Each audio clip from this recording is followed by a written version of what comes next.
Goedemiddag iedereen. Leuk dat jullie er allemaal bij zijn. Ik ben blij verrast met de grote opkomst. De meeste van jullie die zijn waarschijnlijk al bekend met Eper Heemskerk en het idee erachter. En we beginnen even met een woordje van de wethouder Kees Beentje. Die gaat u nu even iets meer vertellen over de voort.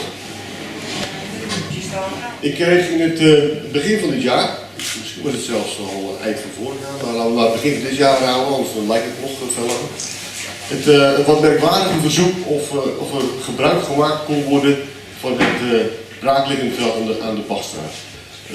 Een terrein waar allerlei bouwontwikkelingen niet doorgingen en waar door allerlei constructies ondertussen een miljoenen kaartje aan vasthangt, zeg maar.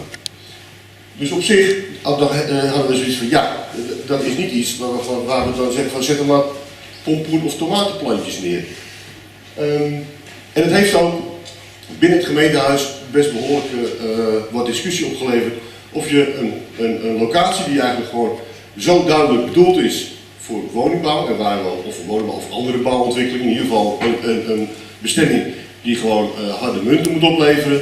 Of je daar wat zegt van nou, gaan jullie maar eens een tijdje daar in de grond vroeten.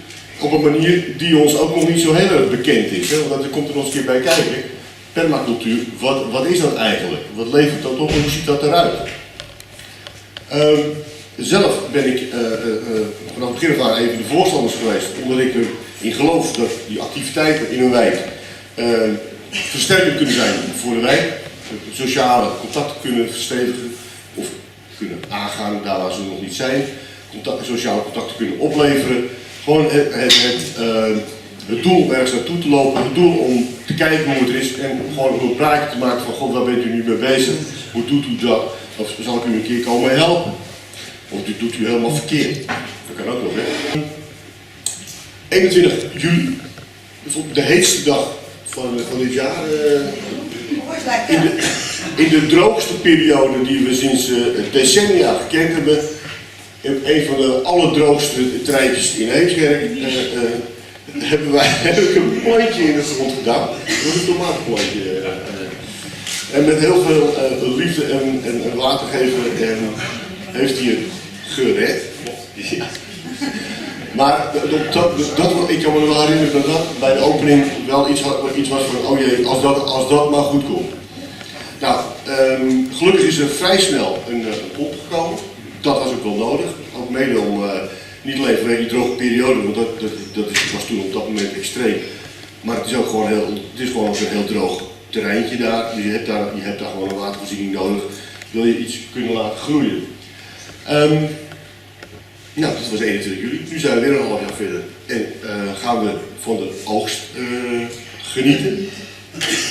Ja, als gemeente zitten we er natuurlijk nog steeds een beetje dubbel in. Dat heb ik net ook al tegen Tim gezegd. Van ja, uiteindelijk hopen we dat jullie dus zo snel mogelijk weer weggaan. Ja, en dat is natuurlijk niet leuk om te zeggen.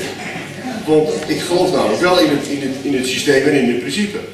Alleen, nou ja, ik heb het net al aangegeven. De plek is natuurlijk een hele andere plek. Ja, ik wens jullie toch heel veel succes nog. Ook op deze plek. Ik mag het eigenlijk niet zeggen. Ik heb het net al uitgelegd. Maar stiekem hoop toch dat dit een hele mooie plek wordt. Waar nog heel veel geoogst kan worden. En waar nog heel veel contacten ontstaan en waar activiteiten ontstaan. En als het dan een keer ophoudt op deze plek, hoop ik dat we in staat zijn om te zeggen van nou, dan weten we wel een andere plek voor jullie. Want dit heeft zoveel andere positieve effecten, daar willen we mee verder. Nou, heel veel succes. En ik moet ook nog zeggen, Kim, Sippe en Mandy. Die drie namen die wou ik onthouden, want we zijn in de tussentijd, die zijn ermee begonnen. Dus daar wil ik wel even, ja, misschien wel een hartelijk applaus voor.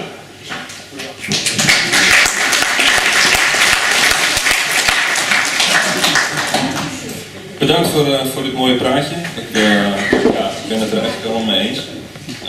Inderdaad, zoals Kees al aangeeft, de grond die staat te koop. Dus in principe zou het morgen verkocht kunnen worden en we hebben de afspraak met de gemeente dat het dan binnen 3 maanden weer heel netjes opgeleverd moet worden, zodat er gebouwd kan worden. De vraag is dus alleen, Wanneer wordt het verkocht? Is dat morgen? Is dat volgend jaar? Hebben we het over 2023? Dat weet eigenlijk niemand. Dus in de tussentijd gaan wij gewoon lekker verder. Maken we ons daar niet druk over. En ik wil nu even een korte presentatie geven over hoe het dus is ontstaan, waar we nu zijn en waar we naartoe willen. Ebrahimskerk, de naam die is geïnspireerd door een dorp in Engeland. Het dorp dat heet Todmorden en daar zijn bewoners in het begin eigenlijk gewoon begonnen door 's nachts stiekem plantjes neer te zetten in een plantsoentje wat ze verschrikkelijk lelijk vonden. En dat werd weggehaald door de gemeente. Nou, vervolgens hebben die mensen de nieuwe plantjes neergezet, werd weer weggehaald door de gemeente. Nou, dat is een aantal keer gebeurd dat ze bij de gemeente op een gegeven moment zoiets hadden van: als deze mensen dat heel graag willen, waarom zouden we dat dan niet toelaten? En ondertussen is heel Todmorden is eetbaar. Het maakt niet uit waar je komt, op elke hoek van de straat, bij het politiebureau in de tuin, dus wat ooit begon als iets illegaals, dat is nu eigenlijk iets wat helemaal ingeburgerd is en waar je ook door onderzoeken eigenlijk heel veel positieve resultaten ziet in dat dorp. Binnen no time was er eigenlijk een akkoord vanuit de gemeente en konden wij daar met elkaar aan de gang.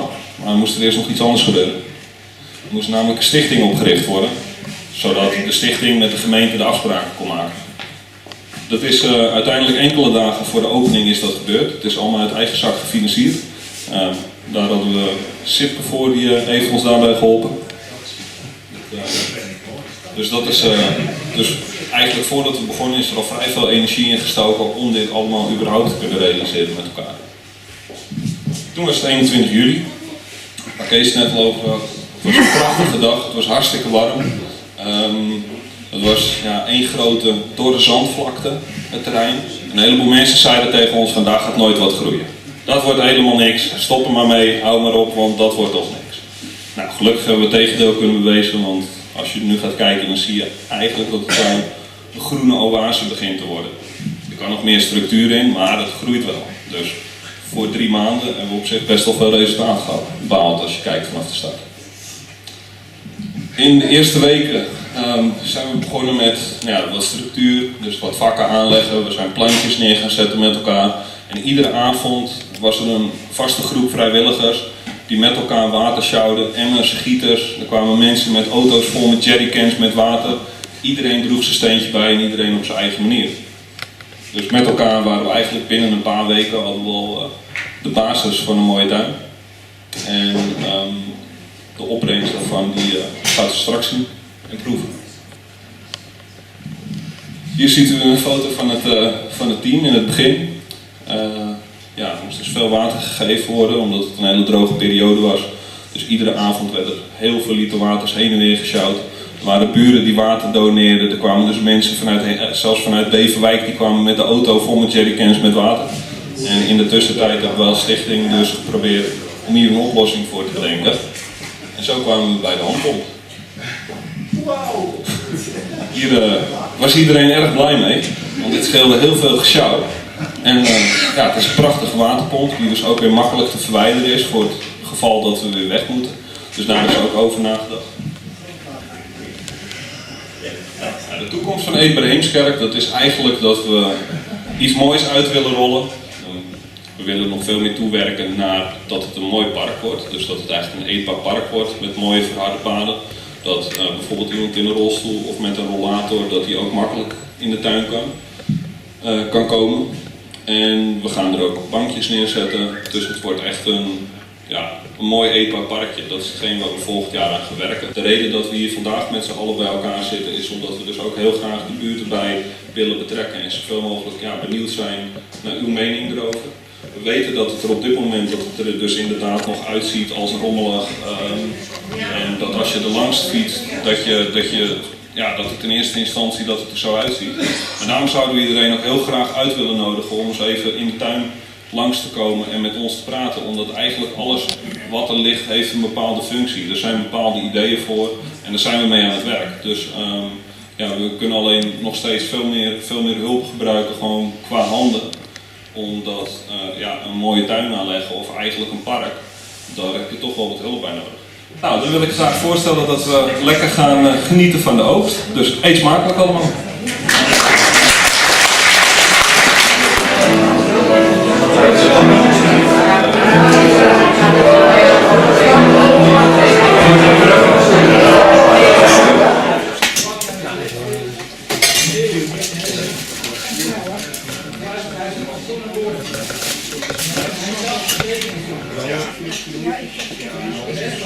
Ja, nou.